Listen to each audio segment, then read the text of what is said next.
Let's begin with a body. May 19th, 1557. Bari, southern Italy. Queen Bona Sforza of Poland, once one of the most powerful women in Europe, lies motionless in her bed. Her lips are dark. Her skin is cold. Her eyes frozen half open. Witnesses say she had been vomiting for days. Her screams echoed through the halls like a trapped animal. And then, suddenly, silence. The official cause of death: old age and exhaustion. But everyone close to her knew better. This wasn't natural. This wasn't peace. This was arsenic. She had accused her own courtier, Gian Lorenzo Papacoda, of plotting against her. She warned her children. She rewrote her will. And then she died, sick, alone, and powerless, in the same castle she once ruled from. Her fortune disappeared. Her lands were stolen. Her bones were moved, and history simply moved on. But today, we go back to remember a queen who built a kingdom, only to die as a threat to it. A woman too dangerous to live, too inconvenient to be remembered. This is the forgotten end of Queen Bona Sforza. Poisoned, silenced, erased. Before the poison, before the betrayal, before the long, slow fade into historical silence, there was a little girl in Milan. Her name was Bona Sforza. Born on February 2nd, 1494, into one of Italy's most dangerous and ambitious dynasties. Her mother was Isabella of Aragon, Princess of Naples, fierce, educated, and deeply political. Her father, Gian Galeazzo Sforza, was the nominal Duke of Milan, but a puppet under the control of his uncle, Ludovico il Moro, the shadowy strongman of Renaissance Italy. By the time Bona was 5 years old, her father was dead. Some said it was consumption. Others whispered it was poison. In Milan, no one truly died. They were removed. From the moment she could speak, Bona lived in a world where words were weapons, where marriages weren't about love, but territory, where a misplaced glance could mean exile, where women were either queens or pawns. And her mother, Isabella, refused to let Bona be a pawn. She gave the child something rare for girls in the 1500s, an education. Not embroidery or dancing or how to smile at dukes, but Latin, theology, politics, rhetoric. Bona read Cicero before she was 12. She studied Roman law. She knew the lineage of every European court. She didn't just memorize history. She understood how it moved, how kings were made, how they could be undone. But her childhood was not a warm one. She grew up surrounded by corridors filled with intrigue, courtiers who flattered her only when her mother was nearby, and nights where soldiers patrolled just beyond her bedroom door. There are letters from that time, still preserved, where Isabella writes of her daughter, "She is fire in a girl's body. I fear what she will do with it." At 15, Bona's fate should have already been sealed. A marriage alliance, a move to some distant castle, a quiet life of diplomacy and childbirth. But Isabella wanted more.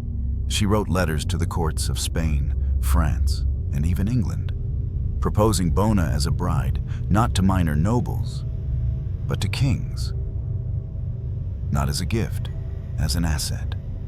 And while most of these proposals failed, one kingdom answered: Poland. It was not love that brought Bona Sforza to the north. It was ambition. Sigismund I, King of Poland and Grand Duke of Lithuania, was 51, widowed, powerful but isolated. He needed a queen with money, with intelligence, and with dynastic blood.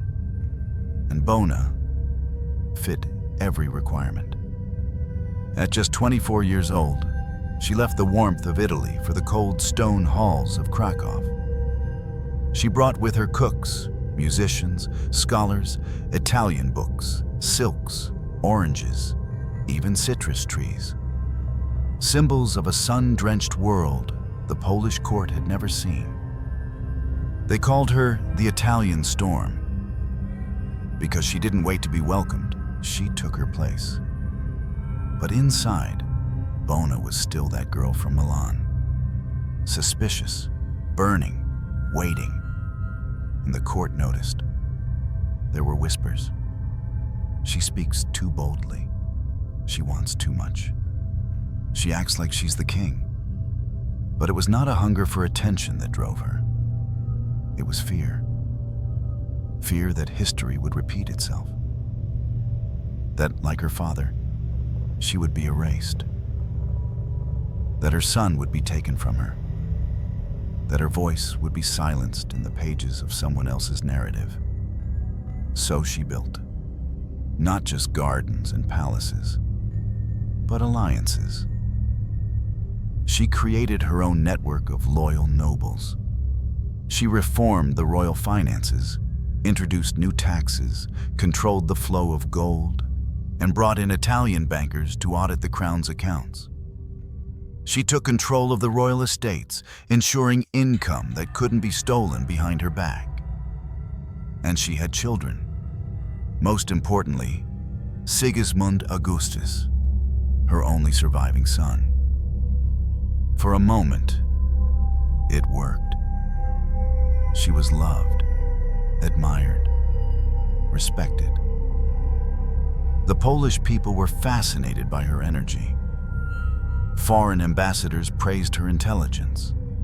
Her husband, though twice her age, grew dependent on her counsel. He even entrusted her with governing in his absence, an unthinkable power for a woman in 16th century Europe. She had turned from the frightened girl in Milan into a queen who reigned with steel beneath silk. And yet, in every candlelit hall, behind every whispered courtly bow, envy festered. Polish nobles began to resent her Italian ways. The church disliked her reforms. The old guard feared her influence on the king, and even her own children, raised in the icy polish of the northern court, began to slip from her fingers. This was the pivot, where power turns to paranoia, where a crown becomes a collar, where being too brilliant becomes too dangerous. Still, in this early chapter of her life, before the conspiracies and the exile and the arsenic, Bona Sforza was a symbol of what could be, a woman not content with survival, but determined to rule. And it was that determination that would one day cost her everything. But she didn't know that yet. She still believed she could hold it all: the crown, the child, the court, the legacy. What she didn't realize is that even queens cannot escape the slow tightening of history's noose. Not when they speak too loudly, not when they shine too brightly, and not when men begin to ask a dangerous question.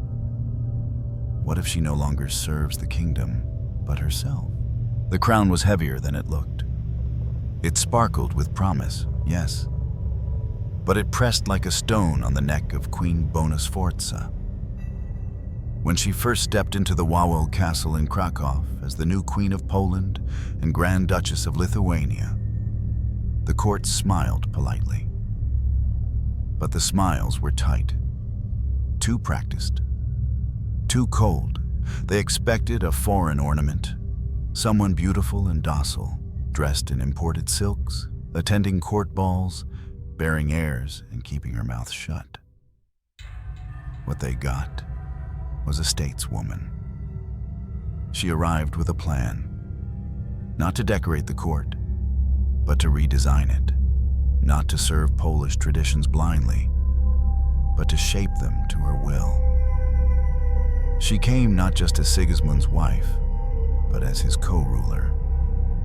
The moment she was crowned, she began her transformation from consort to queen in action. At court, she was relentless. She replaced sluggish, corrupt administrators with loyal Italians, clerks, stewards, even guards. She introduced new taxes to stabilize the crumbling royal treasury. She restructured land ownership, especially around royal estates, ensuring that wealth flowed into her hands, not the hands of greedy nobles. These weren't suggestions. They were decrees. And though her husband, King Sigismund I, was much older, he did not resist. In fact, he relied on her. He allowed her to represent him in council meetings, issue royal charters in his name, and even sign treaties. For years, Poland wasn't ruled by a king and his queen. It was ruled by Bona Sforza and the king who followed her advice. But power in Renaissance Europe was not just about laws or money. It was about influence and inheritance. Bona understood this better than anyone. She wasn't just ruling for herself. She was building a dynasty. And every move she made, every reform she passed, every official she elevated, was done with her children in mind. Especially one, Sigismund Augustus, the future king. She trained him herself. He was not just her son, he was her project, her answer to every whisper that she did not belong. He would be the Sforza name reborn in Polish gold. But as her influence deepened, the resentment around her began to rot beneath the surface. The Polish nobility, proud, fiercely traditional, and largely male, felt her presence like a stone in their boots. To them, Bona was not simply a strong queen. She was a foreigner, manipulating their king, undermining their privileges, and hoarding wealth that should have been shared among the Szlachta. Even worse, she wasn't afraid of them. She challenged them. She laughed in council chambers. She called them inefficient, self-serving, outdated to their faces. And that they could not tolerate. The church, too, watched her with suspicion.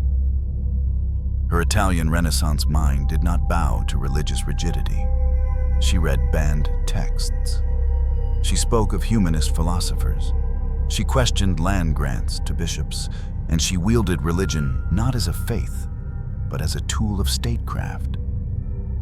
Soon, whispers began to circulate that Bona was greedy, that she had poisoned rivals in Milan and brought that poison with her, that she was bewitched, her beauty unnatural, her ambition dangerous. She was called a serpent in silk, a witch in a crown. But Bona didn't retreat. She tightened her grip. She arranged royal marriages, controlled royal land, and even negotiated foreign treaties behind closed doors. She essentially became the de facto Minister of Finance, overseeing tax reforms that both enriched the crown and enraged the nobles. She made enemies, but she also made the kingdom stronger. During her years of governance, Poland became more centralized, more solvent, more connected to Italy and the courts of Western Europe. Trade increased, roads were repaired, fortresses were strengthened. For the first time in years, the Polish treasury wasn't leaking, it was overflowing. But that success only made her more alone. Even her husband began to feel it. There's a painting, one that still hangs in Wawel Castle.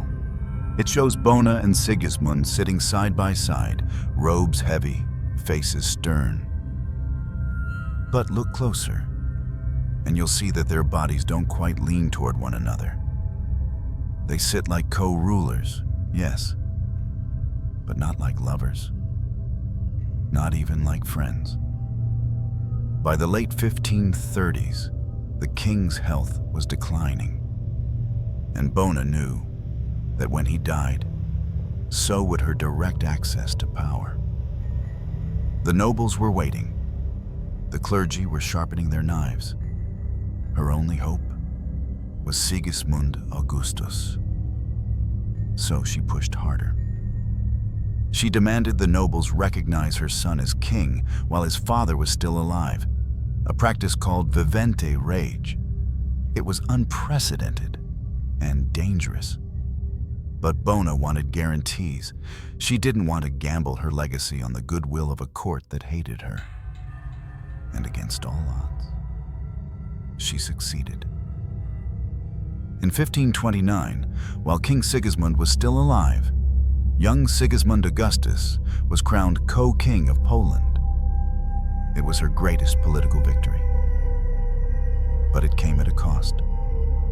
The nobles, humiliated, began to plot her downfall in earnest.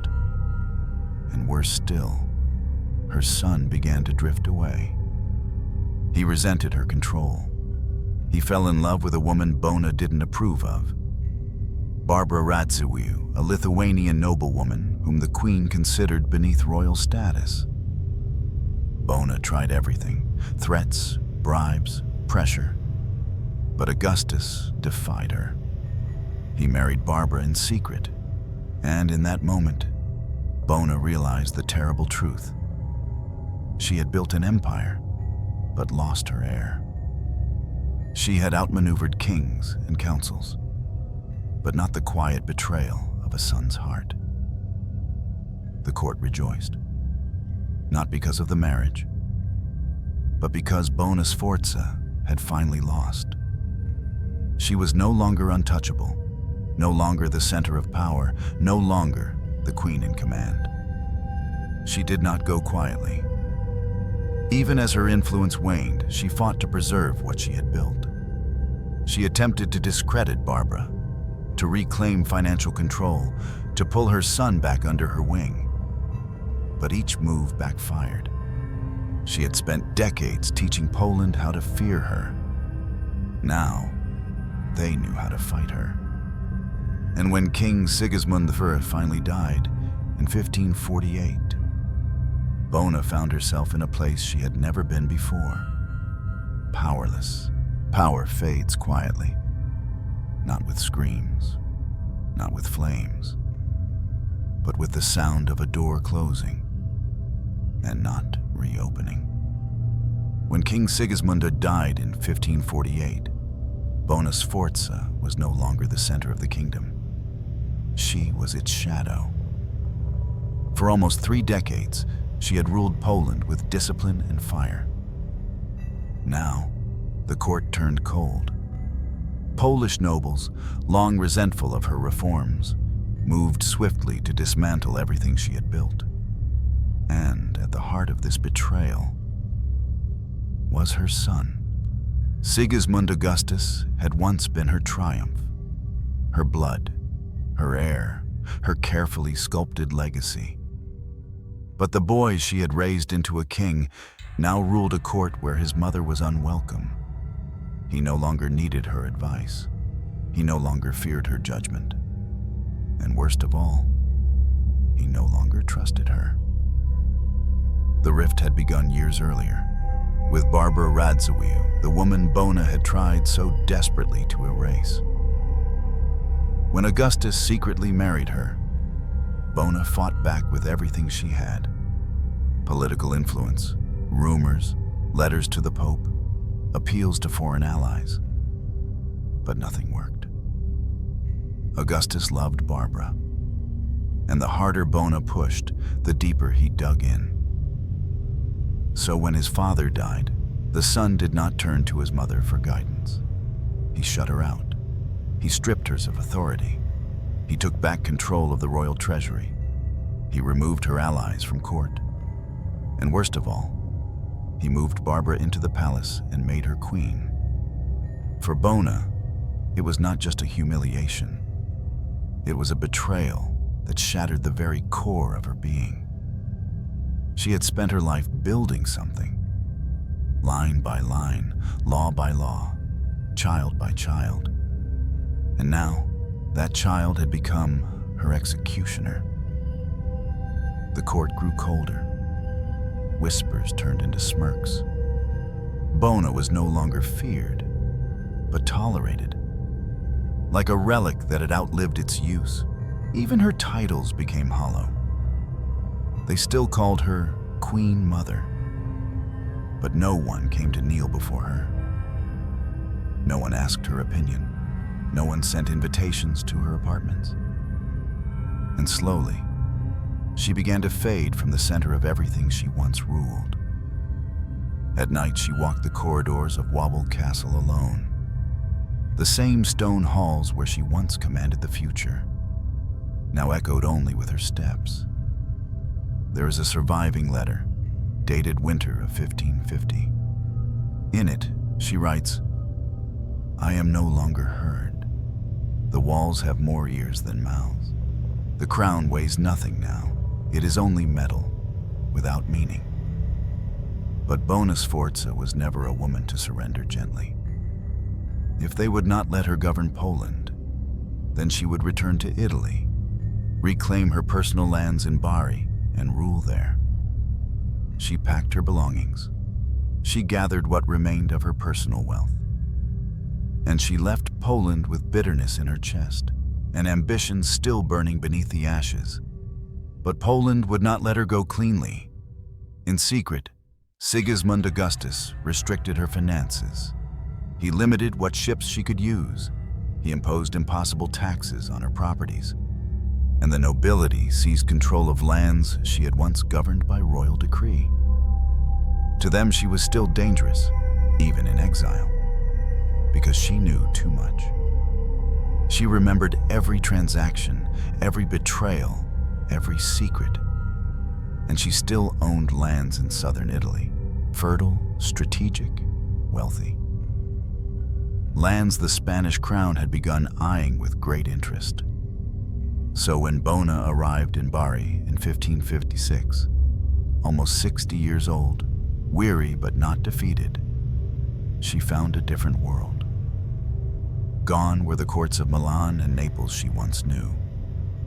In their place stood a web of Spanish viceroys, whispering clerics, and petty dukes, each one jockeying for power under the watchful eye of King Philip II of Spain.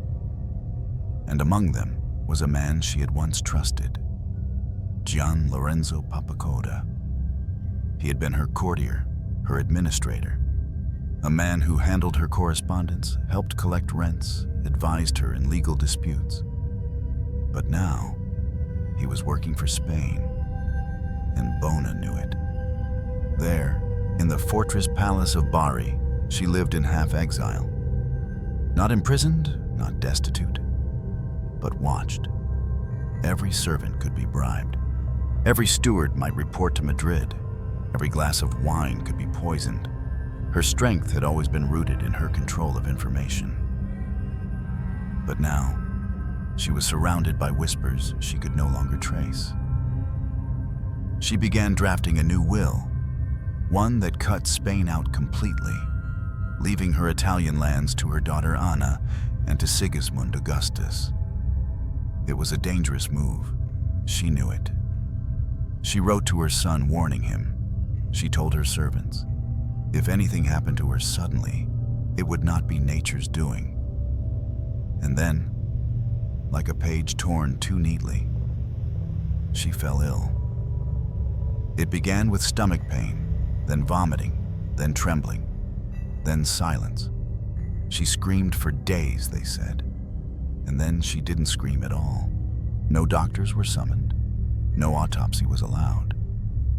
She died on May 19th, 1557, just 1 year after returning to Italy, alone, powerless, and poisoned. But her death was not the end, because what followed would be the final act of betrayal, and it wouldn't be her enemies who took everything. It would be history. There are deaths that come like lightning, swift, shocking, clean. And then there are deaths that leak into the body, that crawl under the skin, that burn, not like fire, but like acid etched into the nerves. Bona Sforza's death was the second kind.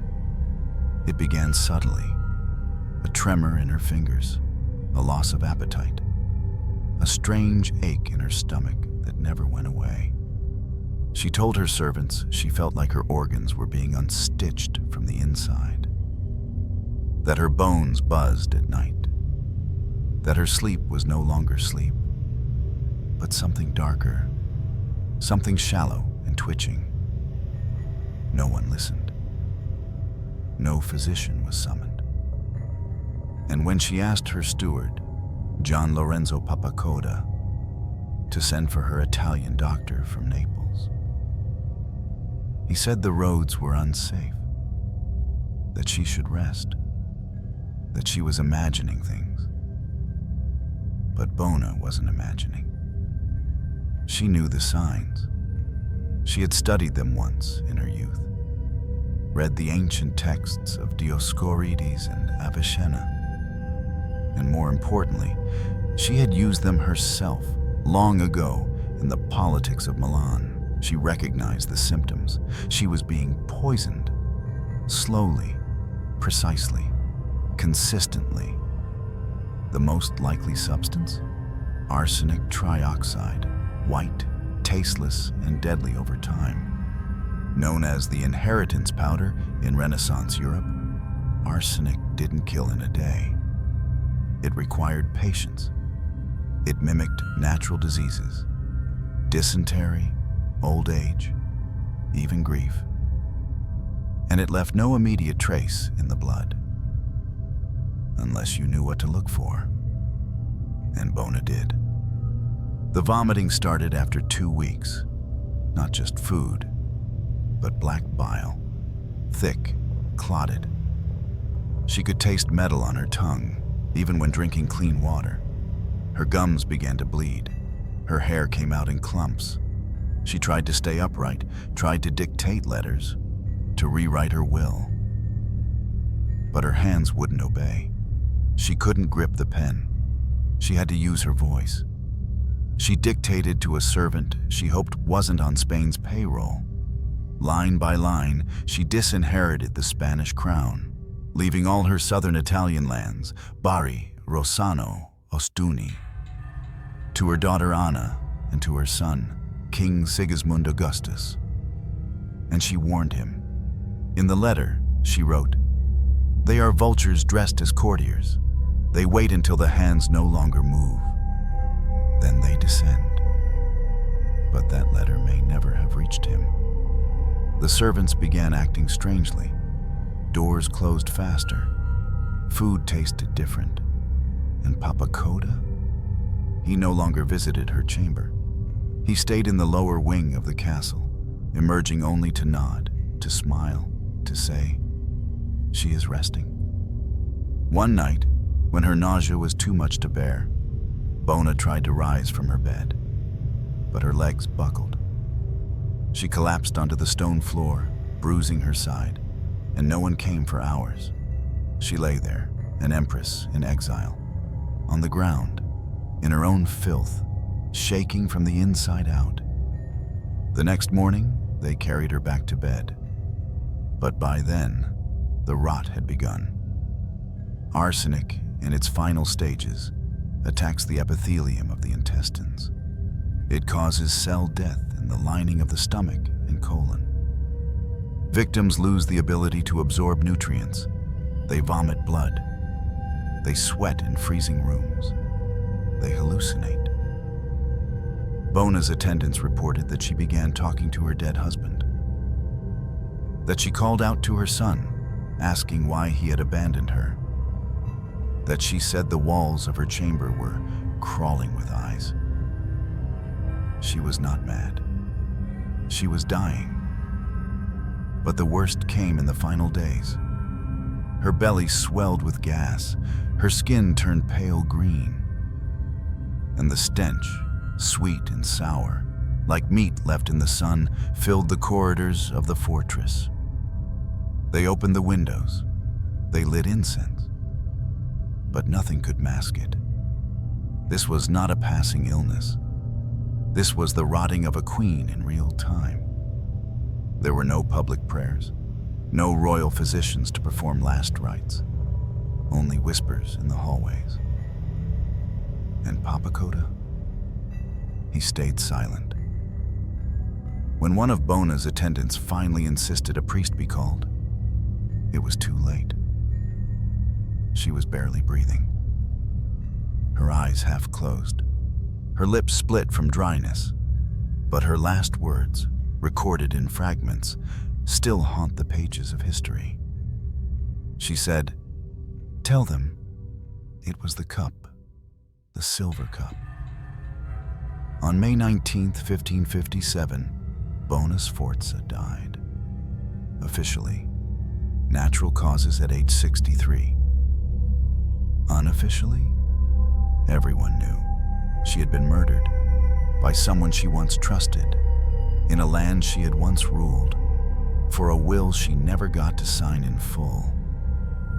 And yet, there was no trial, no inquiry, no mourning banners. She was buried quickly, under cover of night, in a chapel near the fortress. Her personal treasures disappeared within days. Her Italian estates were suddenly claimed by the Spanish crown. And John Lorenzo Papacoda? He retired, wealthy, with a Spanish title. What was left behind? A decaying chamber, a few stained sheets, a broken body in a borrowed tomb, and the echo of a warning. Never mistake silence for peace. It may only be poison, waiting for the blood to stop moving. When the body begins to rot, the mind does not surrender gently. It fights, it flashes, it remembers. In her final weeks, Bona Sforza's mind became a battlefield between the woman she had been and the ghost she was becoming. Lying motionless beneath embroidered sheets, her breath shallow and sour, Bona was no longer a queen. She was a memory trapped inside a dying frame. But even as her limbs gave up, her thoughts refused to go quietly. They circled, they screamed, and above all, they accused. She had once believed in logic, in plans, in chessboard politics, but now she stared at the ceiling and saw only faces. Barbara Radziwiłł, Sigismund Augustus, Gian Lorenzo Papacoda, each one of them had held a piece of her heart, or her trust, or her kingdom, and each one had betrayed her in their own quiet way. In her mind, they were not people anymore. They were shadows, walking in and out of her memories, touching everything she had once built and turning it to dust. Sometimes she heard their voices whispering behind the walls. Sometimes she saw their fingers rifling through her jewels, her papers, her letters. And worst of all, sometimes she saw herself, not as she was, but as she had become, old, frail, forgotten. The hallucinations came in waves. In the mornings, she thought she was back in Milan, a child of 10 running barefoot through the tiled corridors, her mother Isabella shouting after her in Italian. In the afternoons, she imagined herself seated beside King Sigismund again, young, powerful, with courtiers bowing low and envoys hanging on her every word. But the nights were different. That was when the pain came, when the shadows grew teeth, when she could no longer tell if she was awake or already dead. She would scream into the dark, "Open the door! Bring the scribe! I am still queen! I am still alive!" But no one answered, because no one was listening, not anymore. She remembered something her mother once told her. Power is a voice in a locked room. When the door opens, people listen. But when it closes, even you forget what you sound like. The door had closed. And now, even Bona couldn't hear herself clearly. She began to doubt everything. Was she really being poisoned? Or was it just sickness? Was Papa Coda a traitor? Or just a bureaucrat? Did her son truly abandon her? Or was she just too proud to see his grief? She had lived her entire life trusting her mind, its logic, its strategies, its memory. But now, even that was turning against her. In the mirror, her face looked wrong. The skin didn't belong to her. The lips were cracked and trembling. Sometimes she thought she saw her mother's face instead. Sometimes she saw nothing at all. Her moments of lucidity were crueler than the madness, because in those brief, piercing flashes of awareness, she understood everything. That she was dying alone, that her legacy was being rewritten, that her enemies were winning not by force, but by patience, that her son, the boy she had raised to rule, had let her fall.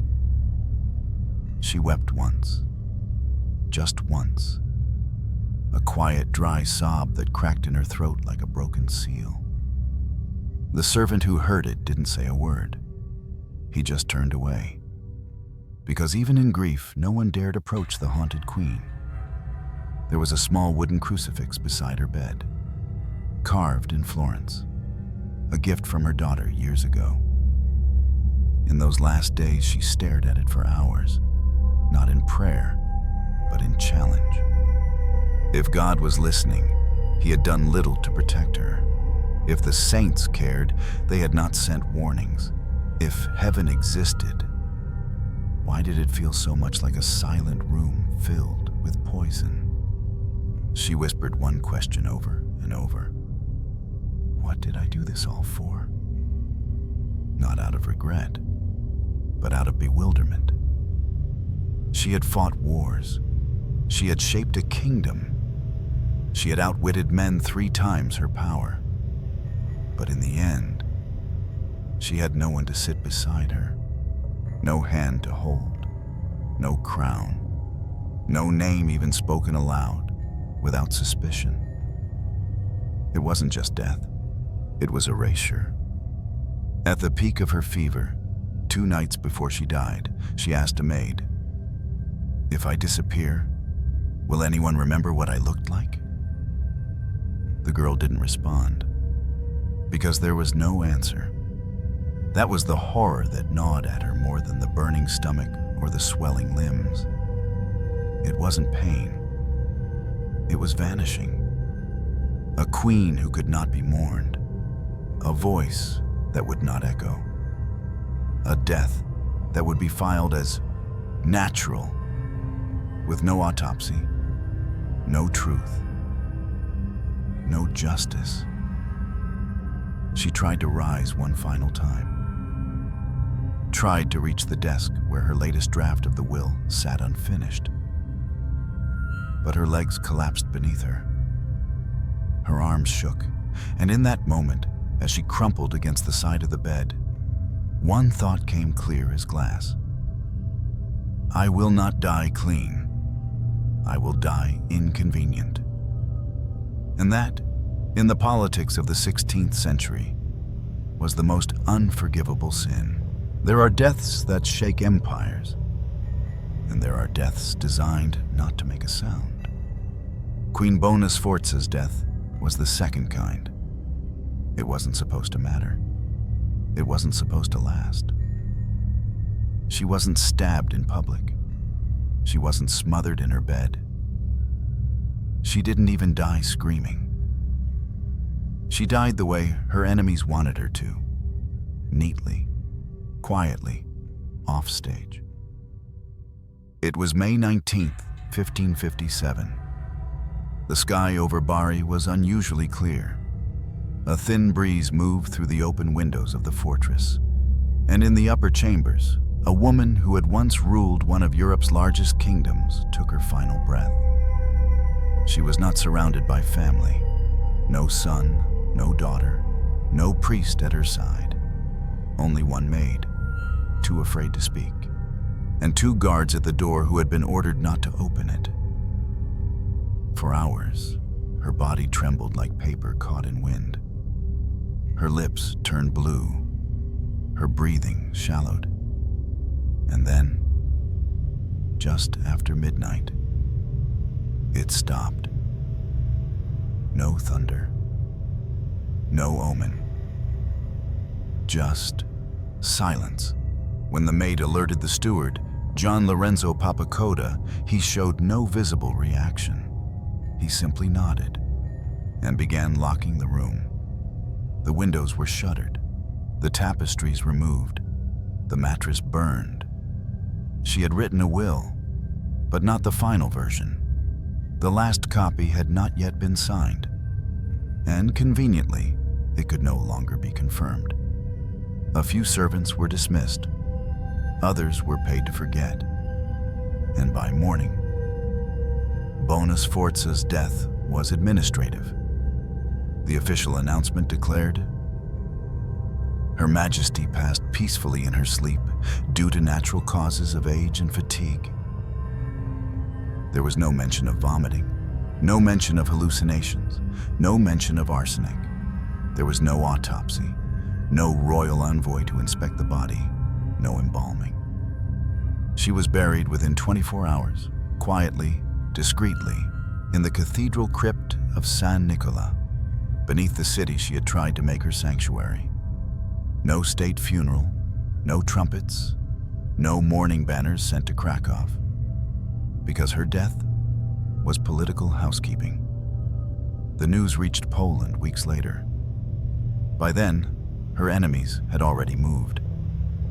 The Spanish crown, Philip II, immediately claimed her Italian estates, citing an older will she had allegedly signed years before. Her daughter, Anna, protested. Her son, King Sigismund Augustus, sent a letter of outrage. But it was too late. The ink had dried, the titles had transferred, and Spain had already dispatched administrators to Bari. It was theft, legalized by timing. This wasn't just about land. It was about erasing the possibility of return. Bona had been inconvenient in life, sharp, loud, unpredictable. But in death, she could be handled. Her name reduced to a footnote, her legacy edited. She was no longer the brilliant strategist, the financier, the woman who had ruled Poland in all but name.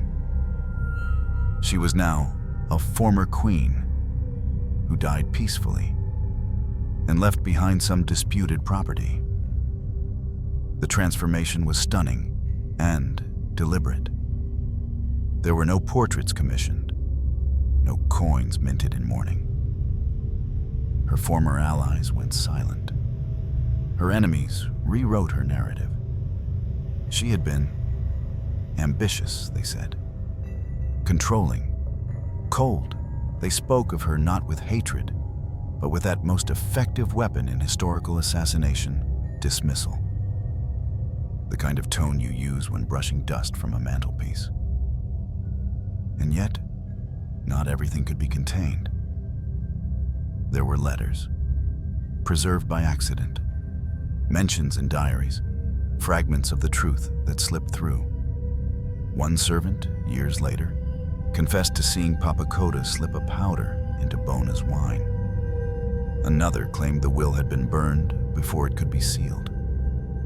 But nothing came of these rumors, because by then, the story had already settled, and the world had moved on. Sigismund Augustus never recovered from the loss, not because he had loved her in the end, but because her death exposed his failure. He had allowed his mother to die far from her court, far from justice. far from the title she had spent her life defending.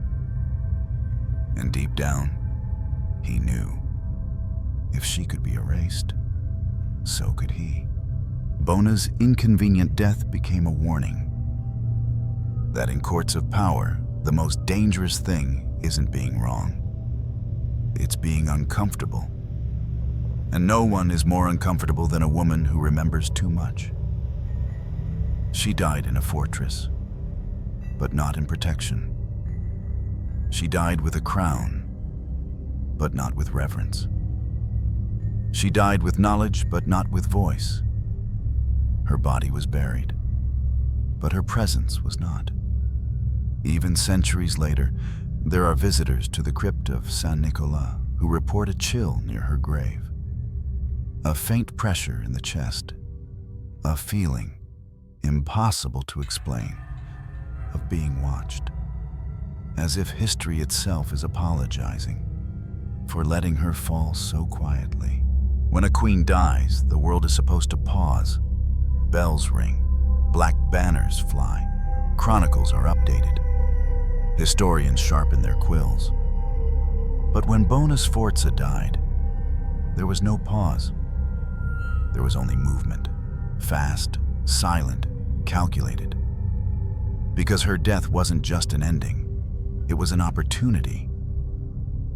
Within days of her burial, the Spanish crown claimed her southern Italian lands, Bari, Ostuni, Rossano, and more. These territories had long been strategic points between the Adriatic Sea and Spanish-controlled Naples. To the Spanish court, Bona's passing solved a logistical headache. She was gone. Her will was unclear. And with the right signatures, her lands became Spain's overnight. No inheritance taxes, no negotiations, no legal challenges, just a clean shift from queen to ghost to possession. In Poland, the news hit harder. King Sigismund Augustus received word of his mother's death weeks after it happened. And what arrived wasn't just a death notice. It was a shockwave. The queen had died suddenly. Her lands were gone, her will, rejected by Spanish lawyers as invalid. Her trusted steward Papacoda now served King Philip II. And Augustus? He was left with nothing. No closure, no funeral, no legacy, just questions and guilt. This was the moment of fracture. For the first time, Sigismund Augustus spoke publicly in defense of his mother. He wrote angry letters. He accused Spain of forgery. He demanded international arbitration. He called for the return of her lands, citing earlier agreements, personal rights, and family honor. But no one moved, because in the eyes of Europe, Bona Sforza had been too ambitious, too difficult, too Italian. The Polish nobles who had once feared her didn't come to her defense. The Vatican remained silent. Even her allies in the Habsburg court shrugged. She had made herself too sharp to be mourned, and too isolated to be avenged. Sigismund Augustus escalated the case. In 1559, 2 years after her death, he brought formal charges before the papal nuncio and several European envoys, accusing Spain of illegal seizure. But again, nothing. Why? Because Bona's story was inconvenient for everyone. For Spain, she had tried to block their expansion into southern Italy. For the Polish Sejm, she had threatened noble privileges for decades. For the papacy, she had flirted with reformist ideas and challenged clerical land ownership. And for her own son, she reminded him of what he had failed to protect. No one wanted her name carved into the stone of legacy. They wanted her filed away, like a ledger entry with no balance. Meanwhile, Papacoda flourished. The man who had once served as her loyal administrator now appeared in Madrid as a respected noble, rewarded for diplomatic service in the Kingdom of Naples. His fortune multiplied, his family gained titles, and his silence was golden. There were rumors, of course, letters that leaked, servants who spoke of forged documents, destroyed copies of her final will, poisoned wine. But none of it held in court, because the court wasn't listening. And history was already turning the page. In the absence of justice, revision began. Pamphlets circulated across Italy and Poland, portraying Bona as greedy, manipulative, paranoid. They described her wealth obsession, her tyrannical nature, her hostility toward the church. She was cast not as a ruler, but as a warning. The archetype of a woman who reached too far. Even in textbooks, her name shrank. She was no longer queen and co-regent. She became the second wife of Sigismund I, a side character in someone else's reign. Her reforms? Reversed. Her estates? Redistributed. Her memory? Tarnished. Only her daughter, Anna, tried to salvage the truth. In private letters, Anna described her mother's final days as surrounded by vultures. She pleaded with scholars to preserve her writings, her political theories, her correspondence with Renaissance humanists. But Anna's influence was limited, and the world was already forgetting. For decades, Bona's crypt in Bari went unvisited, her tomb unmarked, her story unspoken. And yet, something lingered. There were scholars, quiet ones, who kept copies of her royal edicts, who studied her tax reforms, who noted quietly that Poland's economy had never recovered the same stability after her departure. There were rumors among peasants in Bari that the Queen's ghost walked the shore, that if you stood near the fortress on the anniversary of her death, you could hear whispers in Italian arguing with the wind. And once, in the early 17th century, a court historian wrote in his diary, "She ruled with too much reason and not enough forgiveness, but the country was better under her eyes." One line, buried in a private notebook, but it was something. Because the truth is this: you cannot erase a woman like Bona Sforza completely, not forever. You can bury her body, steal her lands, burn her will, smear her name. But the bones remember, the laws remember. The debt ledgers she corrected, they still exist. And in the corners of libraries and in the silence of forgotten rooms, her voice still whispers, "I was more than what you wrote. I ruled, and I remember."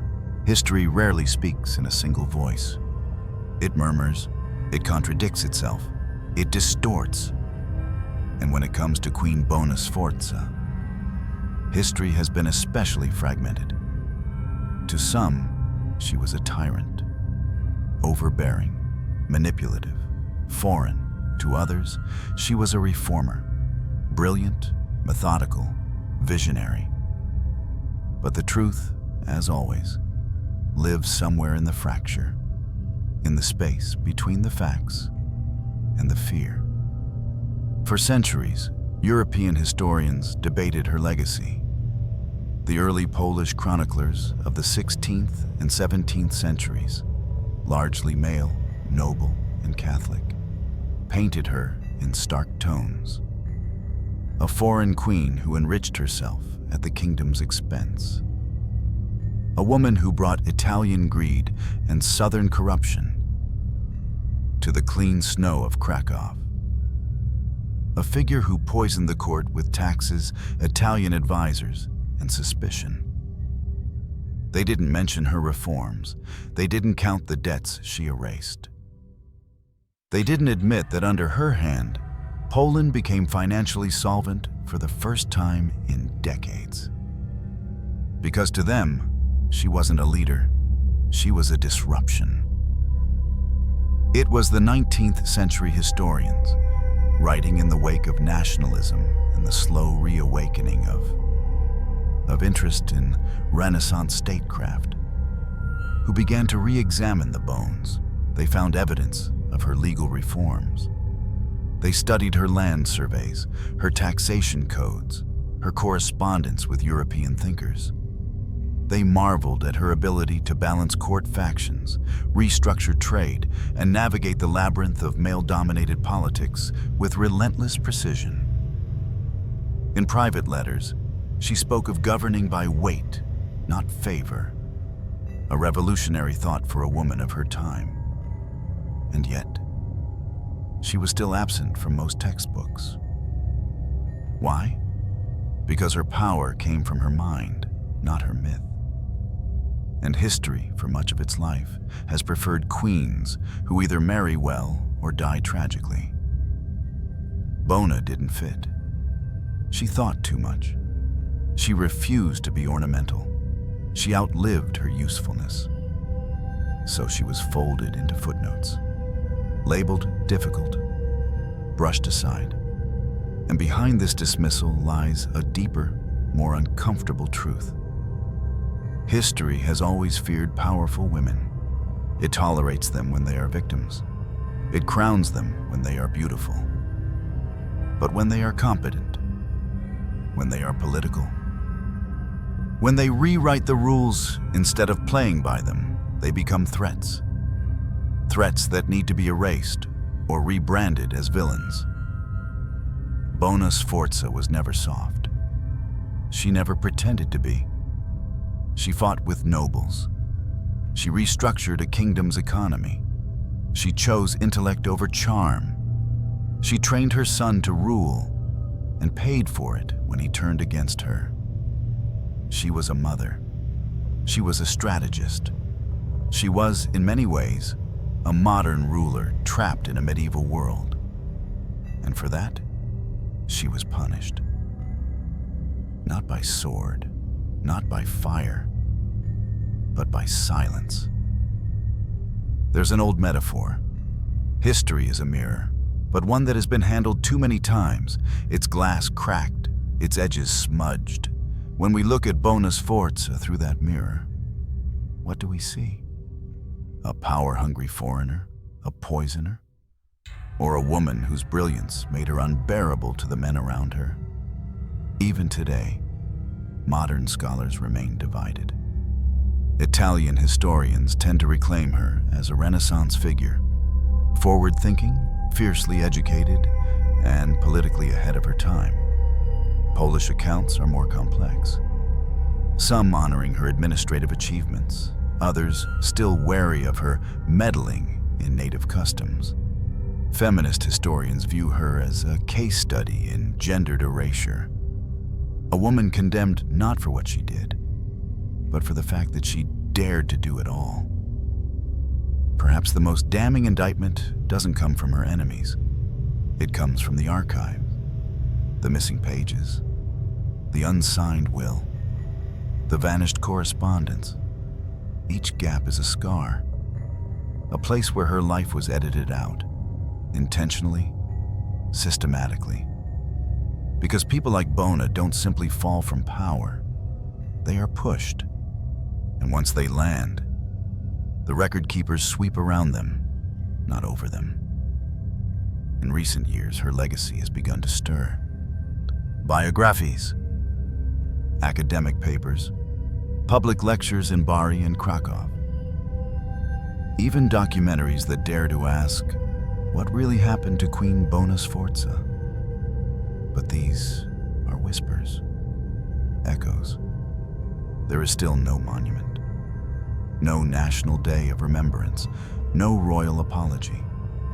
Because to recognize her now would be to admit that a grave injustice was not only committed, but recorded and accepted and passed on.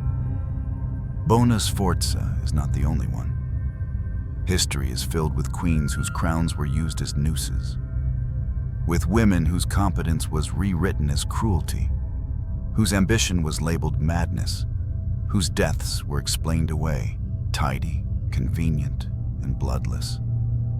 But her case is unique, because she won for a time. She ruled, she reformed, she left a mark too deep to fully erase. And yet, the people she changed turned away. The son she loved left her to die. And the stories told in her name chose easier versions. Versions that didn't ask uncomfortable questions. Versions that didn't remember the rot, the poison, the silence. What remains of a queen when the crown is gone? Not the titles, not the treaties, not the money, just the image. And even that fades. For Bona Sforza, what survives is not a legacy etched in marble. It is a trail of fragments, disjointed, disfigured, dimmed. And yet, they speak. Her tomb still exists. If you search carefully in the crypt of the Basilica of San Nicola in Bari, beneath layers of history, beyond the main sanctuary, through the quiet corridors smelling of old incense and damp limestone, you'll find it. It isn't grand. It isn't golden. It's stone gray, slightly cracked, carved with her name in Latin. Bona Sforza, Regina Polonia, that's all. No crown carved above, no effigy of her likeness, no flowers left in memory. She lies there not as a ruler, but as an echo. Visitors walk past her tomb every day without knowing. They come to see relics of St. Nicholas, to light candles for their families, to feel close to God. But the queen in the crypt? She's just a line on the map, a footnote in the guided tour. Sometimes, late in the afternoon, a shaft of light breaks through a high window and touches her stone, briefly, quietly, and then it fades again, as if even the sun remembers her, only in passing. A few portraits survive. One hangs in a side gallery of the Wawel Castle in Krakow. It's small, easily missed. She wears black velvet, her eyes sharp, her mouth unsmiling. There's power in the lines of her jaw, defiance in her posture. And something else too, something unsettling. Because this is not a portrait of a woman painted to be admired. It's a warning, a challenge, a queen looking straight at you as if to ask, will you lie about me too? The oil is cracked, the colors have faded, but the stare remains. There are letters, stored in archives in Krakow, Milan, and Bari. Some in Italian, others in Latin, a few in French. They speak of policy, of money, of children, of alliances. But between the lines, you can feel her presence. In the fierce loops of her signature, in the crossings out and rewrites in the margins, in the careful rhythm of her thoughts, strategic, impatient, exact. These were not the words of a figurehead. They were commands, arguments, declarations of war and peace. And yet, most have never been published. They sit in climate-controlled rooms, waiting for eyes that rarely come. And then, there is her ghost. Not the spectral kind, but the figurative shadow that lingers in every discussion of women in power. Her name reappears when historians debate queens who overstepped, who manipulated, who held too much sway. She is invoked without being quoted, reduced to a type, a trope, the ambitious consort, the woman who poisoned others, or was poisoned herself. It depends on who's telling the story. But either way, she's always the warning, not the wisdom. In Poland, her story is still contested. Some consider her the architect of modern Polish finance. Others, a tyrant who compromised national identity for personal control. In Italy, she is nearly forgotten, mentioned only in local footnotes, a queen who died here. And yet, something strange has happened in recent years. A group of women historians in Bari held a small ceremony in her honor. No state attendance, no headlines. Just a circle of candles, a reading of her final letters, and a single phrase spoken aloud in the crypt. She ruled, she was silenced. We remember. It wasn't history. It was mourning. The kind history rarely offers women like Bona. Because when all is stripped away, the palaces, the politics, the poison, what's left? A woman. Flesh and will, heart and iron. A woman who held kingdoms in her hands and lost them not in battle, but in silence. Because someone changed the narrative, because the ink favored the men who came after her. Because her power outlived her welcome. And yet, she is still here, not in the way she deserved, not in full, but in pieces, in portraits with cracked varnish, in letters no one reads, in tombs no one visits, and in stories like this, told quietly, late, but told. You may never see her face on a coin. You may never hear her name in a school book. But if you walk past her grave and pause, if you remember the way ambition once sounded in a woman's voice, not soft, not cruel, but precise, then you will have seen her, not in marble, not in myth, but in truth. And maybe that is the image that lasts. In the end, Bona Sforza was not defeated by war, not by foreign armies, not by rebellion, not even by poison. She was defeated by the machinery of forgetting, by the quiet click of doors closing behind her, by pens that refused to write her truth, by sons who turned away, by archivists who chose not to keep the letters that mattered, and perhaps worst of all, by the silence that came after. Power does not always fall in fire and fury. Sometimes it is unwritten, erased by time, buried in official records, replaced by easier stories. In Bona's case, it was the story of the foreign queen. Too rich, too smart, too loud, too involved.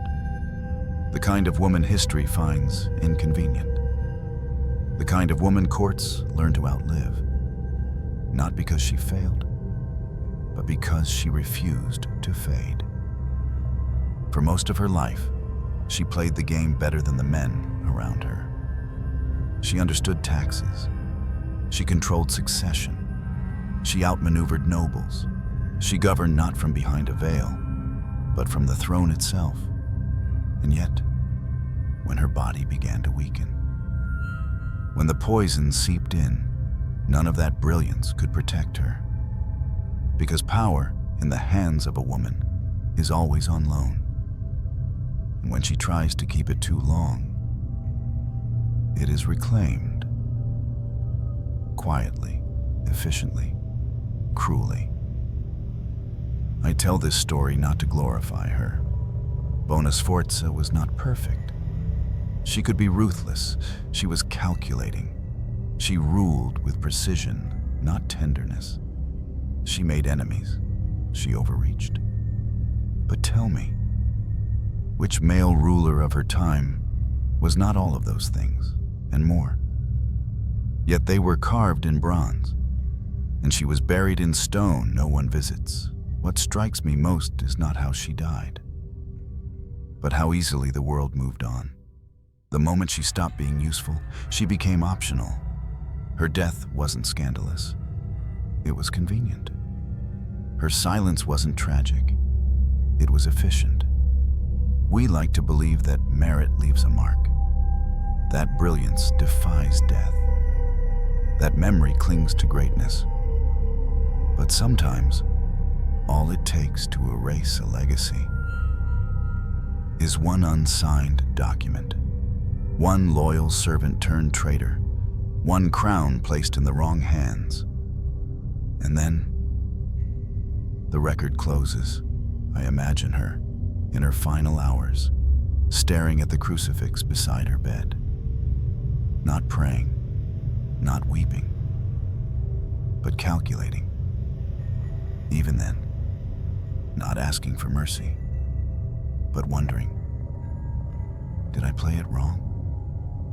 Or did I simply forget that the game was never meant for someone like me to win? And maybe that's the real tragedy. That she believed strategy was enough. That reform could shield her. That the son she raised would remember the mother behind the crown. But history rarely remembers the builder. It remembers the victor. And silence, after all, makes the cleanest victory of all. Her bones still lie in Bari. Her name is still carved on stone, but her story lives only if we choose to carry it. And if we don't, she will not haunt us. She never wanted our sympathy. But we should still ask, if power cannot protect the brilliant, if knowledge cannot save the wise, if memory can be edited with such ease, then who truly is safe from being forgotten?